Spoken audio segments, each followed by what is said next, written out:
ભવસંભવ ભીતિ ભેદનમ સુખ સંપત કરુણાનિકેતનમ વ્રતદાન તપ ક્રિયાફલમ સહજાનંદ ગુરુ ભજે સદા વર્ણિવેશ રમણીય દર્શનમ મંદહાસ્ય રુચિરાનનાંબુજમ પૂજિતમ સુરનરોત્તમે મુદા ધર્મનંદન મહં વિચિંતય ત્વં સુકાંતભૃતમ કાંતમ ત્વં કાંતમ સર્વદોગતમ ત્વં ગતે દ્વે ગદેવત્વમ ત્વં વંદે ભક્તિકાસુતમ. સર્વ અવતારી સર્વ કારણના કારણ આપણા સૌના મોક્ષદાતા ઈષ્ટદેવ ભગવાન શ્રી સ્વામિનારાયણ સંપ્રદાય દક્ષિણ વિભાગ અધિષ્ઠાતા દેવ વડતાલવાસી શ્રી લક્ષ્મીનારાયણ દેવ હરિકૃષ્ણ મહારાજ અમદાવાદ બિરાજમાન શ્રી નરનારાયણ દેવની સ્મૃતિઓ સહિત આજે જેમના આગમનથી આપણું વિણસરા એ ધામ બન્યું છે એવા આપણા નિજ મંદિરમાં બિરાજમાન હરિકૃષ્ણ મહારાજ આદિ સર્વે દેવોના દિવ્ય સાનિધ્યમાં મૂર્તિ સ્થાપના મહોત્સવ અંતર્ગત આજની આ દિવ્ય સભામાં ઉપસ્થિત ધર્મકુળ આશ્રિત વાલા સર્વે અમારા સંતો પાર્ષદો, શ્રીજીના લાડીલા ધર્મકુળ આશ્રિત વાલા સર્વે સત્સંગી હરિભક્તો, સર્વ ધર્મ પ્રેમી સજ્જનો, સર્વ મોક્ષ ભાગી જીવાત્મો, દરેક ભક્તજનોને અમારા હૃદયપૂર્વક જય સ્વામિનારાયણ. વાલા ભક્તો, આજે આપણા સૌના હૃદય આનંદથી હિલોળે ચડ્યા છે. એની પાછળનું જો કોઈ કારણ હોય તો આજે આપણા જીવનની અંદર ભગવાનની પ્રાપ્તિ, આમ તો આપણે સત્સંગી થયા, ભગવાનને ઓળખ્યા, મહારાજનો મહિમા સમજ્યા, કંઠી બાંધી, ત્યારથી આપણે બધા ભગવાનના આશ્રિત જ કહેવાઈએ. પણ છતાંય હૃદયની અંદર ઘણી વખત એવો ભાવ હોય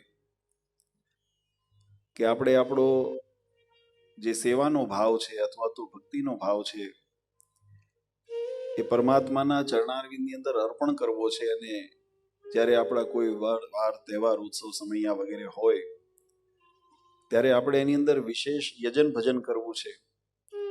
તો એના માટે એક સ્થાન જો પ્રાપ્ત થાય એ આપણા માટે બહુ હિતાવહ છે. આવો સંકલ્પ બધાના હૃદયની અંદર થતો હોય, પણ સંકલ્પ એ સાકાર ક્યારે થાય? આપણા શાસ્ત્રોની અંદર બહુ વિશેષ કરીને રામાયણની અંદર લખ્યું કે સકલ પદાર્થ હે જગમાઈ ભાગ્યહીન નર પાવત નાહી. આ સંસારની અંદર ઘણી બધી પ્રાપ્તિ થવાની વસ્તુ રહેલી છે, પણ જેના પ્રારબ્ધની અંદર, જેના ભાગ્યની અંદર એ પ્રાપ્તિ લખી હોય એને એ પ્રાપ્તિ થાય, ભાગ્ય વગર એ પ્રાપ્તિ થતી નથી. આ વાતને ભગવાન સ્વામિનારાયણે વચનામૃતની અંદર પણ બહુ સુંદર રીતે સમજાવી. મહારાજ કે પ્રારબ્ધની અંદર ભિક્ષાપાત્ર વૃત્તિ લઈને આવ્યો હોય અને પછી મનની અંદર સંકલ્પ એવા કરે કે મને રોજ પકવાન મળે, મિષ્ટાન મળે, 56 ભોગ મળે, તો એ બંને વસ્તુ વિરોધાભાસી થાય. એટલે પ્રારબ્ધની અંદર ખાડો છે ને વિચાર કરે કે મને સારું ખાવાનું મળે, સારું રહેવાનું મળે, તો એ શક્ય ન બને. તો એના માટે શું કરવું જોઈએ? તો એના માટે શાસ્ત્રોએ બહુ સુંદર ઉપાય બતાવ્યો. એક વખત ગઢપુરની અંદર મહારાજ સભા કરીને બેઠા હતા અને આચાર્ય શ્રી રઘુવીરજી મહારાજ, અયોધ્યા પ્રસાદજી મહારાજ, સંતો મહારાજની સભાની અંદર બેઠા હતા અને મહારાજને 2 પ્રશ્ન કરવામાં આવ્યા છે. ગરડા અંત્યના વચનામૃતની અંદર આ બહુ સુંદર રીતે વર્ણન કરેલા છે. મહારાજ કીધું, સંતોએ, આચાર્યશ્રીઓએ મહારાજને પૂછ્યું કે ભગવાનને રાજી કરવા હોય તો જીવાત્માએ શું કરવું પડે? ત્યારે ભગવાને બહુ સુંદર એનો ઉત્તર સમજાવ્યો. મહારાજ કે પોતાનું ગણેલું એવું દેહ, ધન, ધામ, એ જે પોતાનું આપણે માનીને બેઠા છીએ એ સહિત જીવાત્મા જો ભગવાનની સેવા પરાયણ થઈ જાય, ભક્તિ પરાયણ થઈ જાય, તો મહારાજ કે જીવ પર ભગવાન બહુ રાજી થાય છે. અને અવસર જીવાત્માને કેવી રીતે મળે? આ બંને વસ્તુનો સમન્વય. જો ભગવાનને રાજી કરવાના 2 અંગ મહત્વના આપણા શાસ્ત્રોની અંદર બતાવ્યા છે. એક છે સ્વરૂપ, એક છે રૂપ. એના 2 દેખાય છે. એક છે ભગવાનનું આપણે જે ભજન કરીએ છીએ, યજન કરીએ છીએ, વ્રત તપ કરીએ છીએ, આ એક એનો ભાવ છે. અને બીજો ભાવ એ ભગવાનના અર્થે જે કરેલી સેવા જે છે એ સેવાનો પણ એટલો જ મહિમા બતાવ્યો. જો કે શિક્ષાપત્રીની અંદર તો મહારાજે લખ્યું સેવા મુક્તિશ્ચ ગમ્યતામ. આ જીવાત્માને ભગવત પરાયણ થઈને ભગવાનની સેવાનો જ્યારે અવસર મળે છે એ મુક્તિનો માર્ગ એના માટે પ્રશસ્ત થાય છે.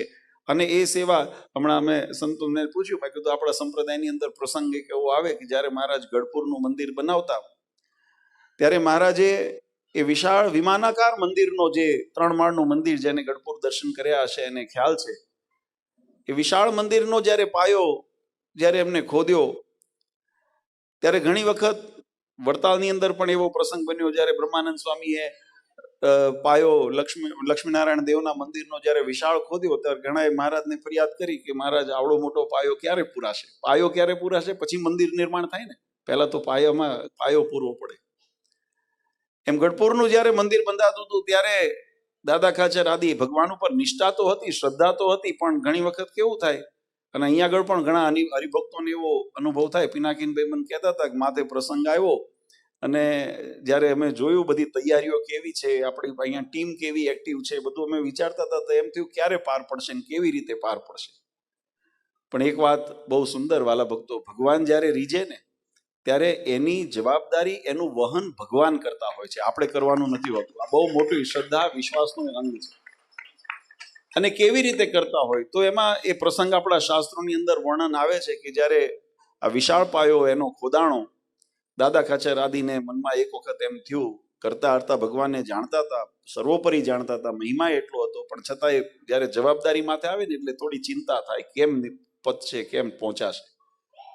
એટલે નંદ સંતો આગળ જઈ ગોપાળાનંદ સ્વામી આદિ જે મોટેરા સંતો હતા એમને જેને વાત કરી કે આટલો મોટો મહારાજે પાયો તો ખોદ્યો છે, અને અત્યારના જેવો દેશકાળે નહીં ને, તે વખતે ખેતી પ્રધાન જીવન હતા, સામાન્ય જીવન હતા, ગામડાના જીવન હતા, અને એની અંદર જ્યારે આવું વિશાળ કાર્ય કરવાનું હોય, સત્સંગ પણ નવો હતો, કારણ કે મહારાજને પ્રાગટ્યને 50 વર્ષ પૂર્ણ નહોતા થયા. ત્યારે એવા સમયની અંદર સત્સંગની અંદર હરિભક્તોની કેવી રીતે સેવા મળે, કેવી રીતે કાર્ય થાય, કેવું આ બધું મનમાં ચિંતા વિચારોની અંદર હતા. સંતોની દ્રષ્ટિ પડી, સંતોને કેવું મહારાજને કે તમે ભગવાન ઉપર શ્રદ્ધા રાખો ને બધું થશે. ને આપણા ઇતિહાસની અંદર એમ લખાણું કે તે વખતે ગોપાળાનંદ સ્વામી ધોળકા સત્સંગ માટે ગયા હતા, ત્યાં એક કોઈ બ્રાહ્મણ મૃત્યુ પામેલા અને બ્રહ્મ રાક્ષસ થયેલા, અને એની જોડે એની ફોજ, જેમ આપણે આ સેના હોય ને એની અંદર કમાન્ડર હોય ને એના પછી નીચેના અધિકારીઓ હોય ને એની નીચે સૈનિકો હોય, એમ એની 350 જણાની ફોજ એવા ભૂતાવળ ભટકતી હતી. અને એ ભૂતાવળ ભક્તિથી ગોપાળાનંદ સ્વામી તો મહાસમર્થ સંત, એ પ્રત્યક્ષ જોતા જીવને, આત્માને, એટલે એમને વાત કરી કે જો તમારે કલ્યાણ કરવું હોય, યુગોથી વર્ષોથી જીવાત્મા ભટક્યા કરે છે, અને એમાં જન્મ મરણના ફેરાની અંદર ભટકતા હોય કે ભૂત બ્રહ્મ રાક્ષસ થઈને ભટકતા હોય, એમાંથી જીવાત્માની મુક્તિ કેમ થાય, કલ્યાણ કેમ થાય, આ વાત ઉપર સંતો કથા વાર્તા કરતા હોય. એટલે પ્રેત યોનિની અંદર રહેલા એ બ્રહ્મ રાક્ષસ આદિને જ્યારે આ વાતનું શ્રવણ થયું એટલે સ્વામીને પ્રત્યક્ષ દેખાણા કીધું. ત્યારે સ્વામીએ એક વાત કરી, જો તમારે ખરેખર તમારા આત્માનું કલ્યાણ કરવું હોય ને તો અત્યારે મહારાજ ગોપીનાથજી મહારાજના મંદિરનો પાયા ખોદ્યા છે, તમે એમાં સેવા કરો ને તો તમારું કલ્યાણ થઈ જાય. અને 350 ભૂતોએ આવીને એના પાયા પૂર્યા અને મંદિરનું નિર્માણ એ રીતે થયું. આ સંપ્રદાયનો ઇતિહાસ બોલે છે. ક્યાંથી કોણે કેવી પ્રેરણા કરે અને કોણે એવો તક મળે, કોણે એવો અવસર મળે કે જેને પોતાના આત્મકલ્યાણને. બીજું એક વાત વાલા ભક્તો મહત્વની, ઘણી વખત આમાં જે દેશમાંથી આવ્યા છે અને દેશમાં પણ જેને ગામડાનું જીવન જોયું છે, કદાચ બીજાને ખ્યાલ ન આવે, શહેરી વાતાવરણમાં ઉછર્યા હોય, પણ આપણે ત્યાં ગામડાની અંદર ભેંસો હોય, અને ભેંસ લેવા જાઓ ને, હું ઘણી વખત સંતો પણ દ્રષ્ટાંત આપતા હોય છે, તો ભેંસ લેવા જાઓ એટલે એનો ભાવ નક્કી કરવામાં આવે કે ભાઈ ભેંસનો શું ભાવ, પછી જેવી ભેંસ એની જેવી જેની તંદુરસ્તી ને બધું જોવે, કેટલું દૂધ આપે છે, કેટલી તંદુરસ્ત છે, આયુષ્ય કેટલી બધું જોવે, અને પછી એનો ભાવ નક્કી થાય. ભાવ નક્કી થાય એટલે એ ભાવ આપીને ભેંસ હોય, બળદ હોય, કોઈ પણ પશુધન હોય, એ ત્યાંથી એને ખરીદીને લાવે. હવે એ જ્યારે લાવે ને ત્યારે એના ઉપર નાની નાની જીવા, જેને ચાંચડ કહેવામાં આવે છે, બગઈ કહેવામાં આવે છે, અલગ અલગ ભાષાની અંદર એને શબ્દોમાં સંબોધવામાં આવે છે.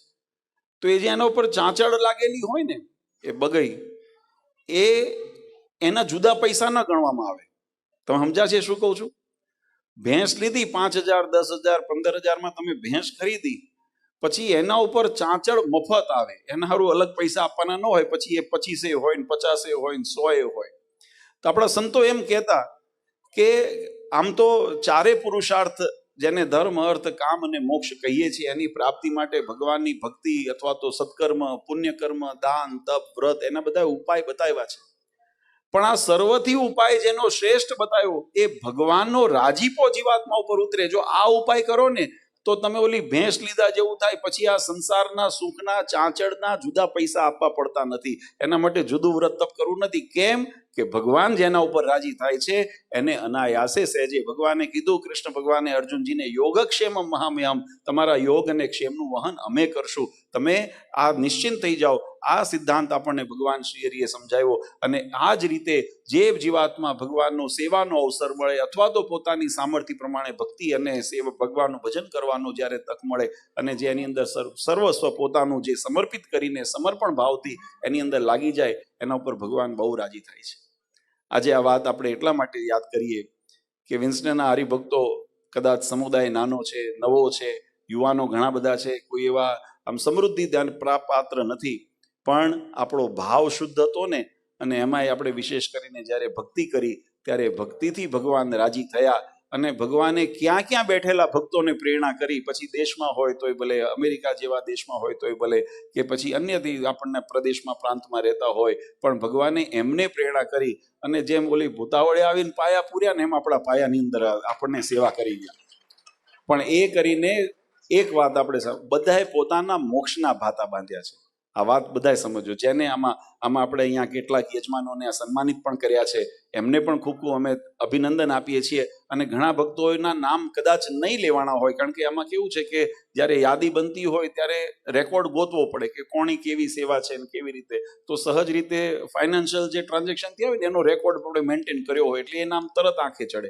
પણ એના ઉપરાંત પણ ઘણા બધાની સેવા છે કે જેને કોઈએ શરીરથી સેવા કરી, કોઈએ શ્રમ કરીને સેવા કરી, કોઈએ વ્યવસ્થાની અંદર સેવા કરી, કોઈએ કોઈને પ્રેરણા કરીને સેવા કરી. કદાચ પોતાની એવી સ્થિતિ ન હોય પણ જેને ઓળખતા હોય, પીછીતા હોય, એને પોતાના પરિવારની અંદર પ્રેરણા કરી હોય કે ભાઈ આવું એક સત્કાર્ય થાય છે અને એની અંદર પણ તમે કંઈક યોગદાન કરો. ને એવી રીતે પણ જેને સેવા કરી છે ને એવા નામી અનામી બધાએ આજે ભગવાનના કૃપાના અધિકારી બન્યા છે અને ભગવાનનો રાજીપો એ તમામ ઉપર ઉતરશે, એમાં જરાય શંકાને સ્થાન નથી. આ બધાએ વિશ્વાસ રાખ્યો.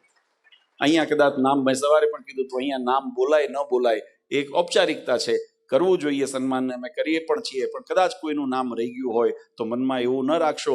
આપણું નામ ભગવાન સ્વામિનારાયણના ચોપડે લખાણું છે એટલે આપણા ઉપર ભગવાનનો બહુ રાજીપો છે.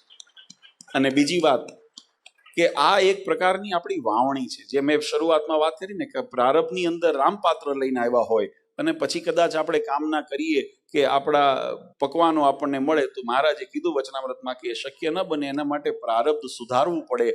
અને એ સુધારવાનું કાર્ય એ આપણને આ સેવા અને ભક્તિથી થાય છે. એટલે હવે આપણે બધાને ખરેખર અભિનંદન એટલા માટે વિશેષ કરીને આપીએ. મેં પહેલા પણ વાત કરી હતી કે સત્સંગમાં બે પ્રકારના ભક્તો હોય. એક સકામ ભક્ત પણ હોય, નિષ્કામ ભક્ત પણ હોય. જીવનની અંદર નાની મોટી વિટમણાઓ હોય, કોઈ વ્યવહારિક પ્રશ્ન હોય, મૂંઝવણ હોય, કોઈના અહીંના દેશ પ્રમાણે તમારા કોઈ કાયદાના કે પીઆરના કે કોઈ નાના મોટા પ્રશ્ન અટવાણા હોય, વ્યવહારના પ્રશ્ન અટવાણા હોય, તો આ તમામની નિકાલ જો ઉકેલ આપણે જોઈતો હોય તો એક વસ્તુનો નિર્ધાર રાખજો કે આપણા મંદિરની અંદર બિરાજમાન હરિકૃષ્ણ મહારાજ એ સર્વ સમર્થ છે. એટલે એમની આગળ જઈને તમે પ્રાર્થનાને યાચના કરશો ને અને ભગવાન આગળ થોડીક યત્કિંચિત જે પોતાની શ્રદ્ધા પ્રમાણે ભક્તિ અર્પણ કરશો ને તો ભગવાન આપણા સૌના મનોરથ પૂર્ણ કરશે, એમાં જરાય શંકાને સ્થાન નથી. એવો ભાવ રાખી અને આજે આપણને મંદિરની પ્રાપ્તિ થઈ છે. વિશેષ ઘણી વખત એવું થાય કે આરંભમાં સુરાતન ચડ્યું હોય, પણ આ વાતને પણ હું એટલા માટે ટકોર કરી દઉં કે એવું ન માનશો કે હવે કામ પૂરું થયું, હવે આપણી થોડી જવાબદારી વધે. અને એમાં વિશેષ કરીને આપણે રોજિંદુ જે જીવન હોય ને એમાં વિદેશના જીવન, તમે ઘડિયાળના કાંટે ચાલતા હો. અહીંના જીવનની વ્યવસ્થા એવી છે, એની પદ્ધતિ એવી છે કે ટાઈમ ટુ ટાઈમ ઘડિયાળના કાંટે આપણું જીવન જેમ મશીનવત, હું ઘણી વખત કહેતો હોઉં કે મશીનની અંદર તમે જેમ કોઈ રો મટીરિયલ નાખો અને મશીનમાં પ્રોસેસ થઈને પ્રોડક્ટ બહાર આવે, એનો જે એક ક્રમ નક્કી થઈ ગયો હોય પછી એ ચાલ્યા કરે. એની અંદર પછી જલ્દી કોઈ પરિવર્તન ન થાય સિવાય કોઈ ચેન્જીસ કોઈ બહારથી કરે તો. એમ આપણા જીવનને એક રૂટીન થઈ ગયું છે. આપણે જીવનની અંદર વ્યવહાર ધંધો નોકરી અથવા તો સ્કૂલ કોલેજ વગેરે જેની અંદર આપણે ઇન્વોલ્વ હોઈએ એની અંદર આપણું જીવન એક શૈલી, એટલે એની અંદરથી વિશેષ ભગવાનને અર્થે દર્શન કરવા જવું, પૂજા કરવી, ઉત્સવ સમયમાં સેવા કરવી, એટલે થોડુંક આપણને શરૂઆતમાં એમ લાગે કે આ ટાઈમમાં પણ જો તમારી શ્રદ્ધા હોય ને, મહારાજે વચનામૃતમાં કીધું ભગવાન પ્રત્યે જેને હેત હોય, ભગવાનના સંતો ભક્તો પ્રત્યે હેત હોય તો એના માટે શું ન થાય, એ સંકલ્પ કરે કે મારે આ કરવું છે તો ભગવાન એની અંદર ચોક્કસ ભળે છે. એટલે આપણે પણ બધાએ હવે એ નિયમ લેજો, ખાસ કરીને વિન્સ્ટનમાં વસતા ભક્તોએ, કે અહીંયા આગળ જ્યાં સુધી આપણે અહીંયા આ દેશમાં અથવા તો અહીંયા સ્થાનમાં છીએ ત્યાં જીવનમાં જ્યારે જ્યારે આપણને અવસર મળે, રોજ મળે તો અતિ ઉત્તમ છે, પણ કદાચ રોજ ન મળે તો પણ શનિ રવિની અંદર જ્યારે પણ આપણને અવસર મળે ત્યારે મંદિરે દર્શન કરવા અવશ્ય જશું. અહીંયા આપણી નિયમિત સભા થાય છે એની અંદર અવશ્ય હાજરી આપશું. યત્કિંચિત જ્યારે જ્યારે કોઈ એવા ઉત્સવ તહેવારના દિવસો આવે ત્યારે વિશેષ આપણે દર્શન કરવા જશું. આપણા ઘરની અંદર પરિવારની અંદર કોઈ એવો પ્રસંગ હોય, કોઈના જન્મોત્સવ હોય કે કોઈ એવા પ્રાગટ્ય હોય, કોઈના વ્યવહારિક પ્રસંગ હોય, લગ્નોત્સવ હોય, કોઈ પણ એવા પ્રસંગ હોય ત્યારે ભગવાનના દર્શન કરીને આશીર્વાદ લઈને આપણે કાર્ય આરંભ કરશું. આવી ભાવનાથી બધા નિયમ મંદિર જવાનું વ્યસન રાખજો. સંસારનું વ્યસન કદાચ આપણને બંધન કરતા થશે, પણ ભગવાન સંબંધી જે વ્યસન હશે ને એ આપણા માટે કલ્યાણનું સાધન બનશે. એટલે બધા ભક્તો, અને એક બીજી વાત છેલ્લે કહી દઉં કે અમારા જીવનનો અનુભવ છે, આ તો કેવું છે, આ વાવણી છે. તમે અહીંયા જે સેવા કરો છો, ભગવાનનું ભજન કરો છો ને, કોઈ એમ માને કે અમે આ દીધું નથી, આ તમે વાવ્યું છે. અને વાવવાનો અર્થ થાય કે જ્યારે ઉગે ને ત્યારે આનું અનેક ગણું થઈને આપણને પાછું મળતું હોય છે. આ આપણી વાવણી છે, આપણી વાવણી છે. એટલે તમે જેટલું ભગવાનની આગળ તમારો ભાવ ને પ્રેમ, તમારી ભક્તિને વાવશો એનું અનેક ગણું ફળ. અને તમને ભારતમાં પણ તમને તમારા કદાચ કુટુંબીજનો રહેતા હોય તો પૂછજો કે જેને ભગવાનની નિષ્ઠાપૂર્વક સેવા કરી છે એને જીવનમાં કેટલી, એના કામ બધા ભગવાને સાર્યા છે, ભગવાને એના કામ પૂરા કર્યા છે. એમને પણ ખબર નથી પડી કે કેવી રીતે આ કામ થયા, એવી રીતે ભગવાને પોતાની કૃપા એ ભક્તો પર. એટલે આ વાત એટલા માટે કરું છું કે ઘણા બધા મૂંઝાવાની જરૂર નથી. જીવનની અંદર પ્રશ્ન ઉતાર ચડાવ આવે, દુઃખ ચાવ આવે, સંસાર છે, પણ જ્યારે જ્યારે એવી પ્રશ્ન ત્યારે થતા હોય ત્યારે ભગવાનનો આશ્રય દ્રઢ કરીને રાખજો, ભગવાનનું વિશેષ ભજન કરજો. હરિકૃષ્ણ મહારાજ આદિ આપણા મંદિરમાં બિરાજમાન દેવો એ તમારા તમામ સંકલ્પ મનોરથને પૂર્ણ કરશે એવી મને પૂર્ણ વિશ્વાસ છે અને ખાતરી છે. આજનો દિવસ આપણા માટે ખૂબ આનંદનો દિવસ છે.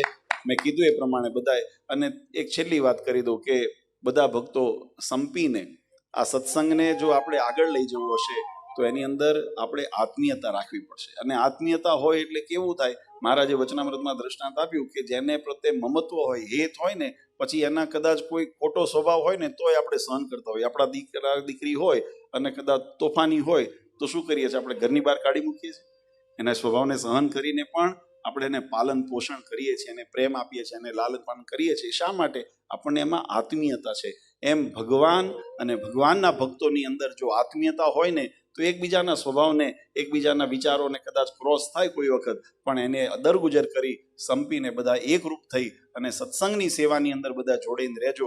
ભગવાન બહુ રાજી થશે વાલા ભક્તો તમારા ઉપર. તમારા તમામ જે તમે નહીં ધાર્યા હોય એવો મને વિશ્વાસ છે. અમારો કેલગીરીનો, અહીંના વિદેશની ધરતીનો, ભારતમાં તો ઘણા બધા આપણને દ્રષ્ટાંતો મળે, પણ અહીંનો જ તમારો જો દાખલો લઈએ તો કેલગીરી આપણું જે પ્રથમ વડતાલ ધામ મંદિર બન્યું ત્યાં પણ આવી પરિસ્થિતિ હતી. નવો સત્સંગ હતો, નાના હરિભક્તો હતા, સમુદાય નાનો હતો, પણ છતાંય આજે ભક્તોનો ભાવ એવો હતો. અને એમાંય જ્યારે બધાએ સંપીને સેવા ભાવથી, વગર માન, વગર કોઈ મોટપ, વગર કોઈ અપેક્ષા, કેવળ ભગવાનને રાજી કરવાના ભાવથી જ્યારે સેવા પરાયણ થયા ત્યારે ભગવાને આપણું સ્ક્રેન્ટન મંદિર જ્યારે અમેરિકાની અંદર તૈયાર થયું હતું ત્યાંય પણ સ્થિતિ એવી જ હતી, કોઈને પાસે ગાડીઓ નહોતી. અમે જ્યારે જગ્યા ગોતવા ગયા, હું ઘણી વખત દ્રષ્ટાંત દઉં છું કે અમે જગ્યા ગોતવા ગયા ને ત્યારે એક જૂનું ચર્ચ હતું, કારણ કે અહીંના લો પ્રમાણે તમારે ઝોનિંગ ને એના પરમિશન અને એના માટેના ઘણી વખત પ્રોસેસ બહુ લાંબા થતા હોય છે. એટલે તૈયાર કોઈ એવું રિલીજિયસ મળી જાય જગ્યા તો એને આપણે કરતા હોઈએ. તો અમે જોવા ગયા હતા 2010-2011ની અંદર, અને એની અંદર અમે જ્યારે જોવા ગયા એટલે હરિભક્તોને લઈને 2-4 જગ્યા જોઈ, એમાં જગ્યા જોઈ, બધાને પસંદ આવી, અમને પણ પસંદ આવી. કારણ કે કામની વચ્ચે છે, સંતોને ખ્યાલ છે ત્યાં ચારે બાજુ હરિભક્તોના ઘર છે ને એની વચ્ચે એ જગ્યા છે, એટલે બધાને સાનુકૂળ થાય. પણ અહીંયા પાર્કિંગની સુવિધા નહોતી. એટલે અમને મનમાં એમ થયું કે અહીંયા આપણે લઈએ તો ખરા, પણ અહીંયા અગવડ પડે આપણા હરિભક્તો. એટલે હરિભક્તોએ કીધું ના બાપુજી, અમારે કોઈ પાસે ગાડીઓ જ નથી, અમે બધા પેલા શું કહેવાય શટલ સર્વિસની અંદર અમારી નોકરીએ જઈએ છીએ ને આવીએ છીએ, અહીંયા આગળ ગાડીઓવાળા જ નથી કોઈ, એટલે અમને તો આ વધારે ચાલશે, ચાલીને મંદિરે પહોંચી જવાય. અને એ ભગવાન આપણે ત્યાં ઘનશ્યામ મહારાજની સ્થાપના કરી અને વાલા ભક્તો 2 વર્ષ 3 વર્ષની અંદર આજે ઘરે ઘરે 2 ગાડીઓ થઈ છે. એટલે આ વાત હવે આપણે પાર્કિંગની જગ્યા ગોતવી પડે છે. અહીંયા આગળ પણ જ્યારે જગ્યા લીધી ને ત્યારે અમને એમ જ થયું કે જગ્યા આપણી મંદિરની તમે બધા સવારે આવ્યા હશો, જે દર્શન કર્યા છે, ખ્યાલ હશે કે થોડીક સંકળાશ જેવું લાગે, પણ આપણો જો ભાવ હશે ને તો આજે, અને અત્યારે ત્યાં 3-4 નવી પ્રોપર્ટીઓ લીધી અને એનો વિકાસ ને એનો વિસ્તારીકરણ એ મંદિરનું થયું. પણ હરિભક્તોને એમ શ્રદ્ધા છે કે અહીંયા ઘનશ્યામ મહારાજ અમને અહીંયા આગળ અમારા સંકલ્પ પૂરે, એટલે સંકલ્પ સિદ્ધ ઘનશ્યામ મહારાજની. એટલે આ એક દ્રષ્ટાંત તમને એટલા માટે આપું છું કે આપણે પણ જો એવી શ્રદ્ધા અને સેવા ભાવથી આપણે અહીંયા ભજન કરશું, એકરૂપતા રાખીને ભજન કરશું, સંપીને ભગવાનને રાજી કરવાનો સહિયારો પ્રયાસ કરશું, તો ભગવાન ચોક્કસ રાજી થશે અને આપણા સત્સંગમાં પણ એવો બરકત આવશે, આપણા સત્સંગમાં પણ એવો વિકાસ થશે, આપણા જીવનની અંદર પણ એવો વિકાસ થશે અને આપણને ભગવાન ખૂબ આપણા ઉપર રાજી થશે. એટલે ખૂબ બધા ભક્તોની ભલામણ કે મંદિરની અંદર નાની મોટી જ્યારે પણ સેવાની જરૂર હોય તો બધા તન મન ધનથી, જેવી જેની શ્રદ્ધા, જેવી જેની શક્તિ, પણ બધા પોતાનું માનીને જોડાજો અને ખૂબ એનો લાભ લેજો. આ કરેલો દાખલો ત્યારે જ સફળ થાય જો તમે બધા એનો લાભ લો. તો જો લાભ ન લો તો આ કરેલો આપણો દાખલો વિફળ થાય. એટલે વિફળ ન થાય, જેમ મહારાજે વચનામૃતમાં લખ્યું, ભલા થઈને અમારા દાખલા સામું જોજો. અમે અક્ષરધામથી નંદ સંતો મુક્તો સાથે અહીંયા આવ્યા અને આટલું અમે વિચરણ કર્યું, આટલું સહન કર્યું, આટલું સત્સંગ માટે અમે પરિશ્રમ કર્યો, અને જો કલ્યાણનું સાધન ન કરી શકીએ તો મહારાજ કે અમારો દાખલો વિફળ થાય, એટલે ભલા થઈને અમારા દાખલા સામું જોજો. એમ અમે પણ તમને બધાને ભલામણ કરીએ છીએ, ખાસ કરીને યુવાનોને, કે આટલું બધી આપણે મહેનત પુરુષાર્થ કરી, દાતાઓએ દાન આપ્યું, શ્રમ કરનારાએ શ્રમ કર્યો, મહેનત કરનારે મહેનત કરી, અમારી એની આગેવાનની જે કમિટી, એને બધા પેપર વર્કથી લઈને નાની મોટી સલાહ સૂચન, દોડધામ, બધી રીતે બધાનો સહયોગ પ્રાપ્ત થયો, ત્યારે આપણે આ મંદિર ખડું કર્યું. પણ આ સાર્થક ક્યારે થશે કે આપણે એનો યથાર્થ લાભ લઈશું. એટલે બધા ભક્તોને ભલામણ છે, સ્ત્રી ભક્તો, પુરુષ ભક્તો અને વિશેષ કરી બાળકો, યુવાનોને, કે મંદિરમાં બધા ખૂબ આવજો અને ખૂબ ભગવાનનું ભજન કરજો. એ જ ભલામણ સાથે પરમ પૂજ્ય સનાતન ધર્મ ધુરંધર 1008 આચાર્ય શ્રી અજેન્દ્ર પ્રસાદજી મહારાજ, અશોક ગાદીવાળા પૂજ્ય માતુશ્રી અને અમારા સમસ્ત ધર્મકુળ પરિવાર વતી આપ સૌને અંતરના આશીર્વાદ આપી મારી વાણીને વિરામ આપું. બોલો સ્વામિનારાયણ ભગવાન.